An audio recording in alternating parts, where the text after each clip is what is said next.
Чингис хааны чанарууд нь бид бүгдийг маш хурдтайгаар орчин үе рүү авчирсан гэж би боддог. Тэмүүжний үед нүүдэлчид бүх амьтдыг өөр өөрөөр зүсэлж, өөр өөр тоогоор илэрхийлж, хэдэн хонь нэг үхэр эсвэл нэг морьтой тэнцнэ гэх мэтээр тооцоолдог байсан. Энэ нь үнэхээр өөр сэтгэлгээ гэж хэлж болно. Жишээ нь та Будда эсвэл тариан талбайтай байлаа гэж бодоход нэг ширхэг Будда эсвэл тариан төрөө яаж байгаа нь танд тийм ч чухал биш. Учир нь бүгд л адилхан.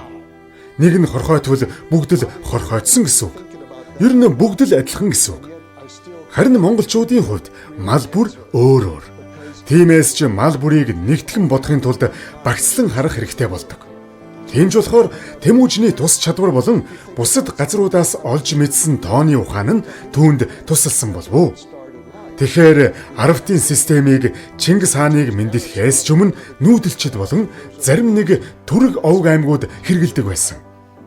Харин тэрээр энэ Арвтын системийн үн цэнийг олж харан өөрийнхөө тогтолцоонд оруулсан байдаг. Мөн айлгэрийн хаалга дээр ам бүлийн тоог бичих нь өмнө нь Хятадд хэрэглэгдэж байсан арга.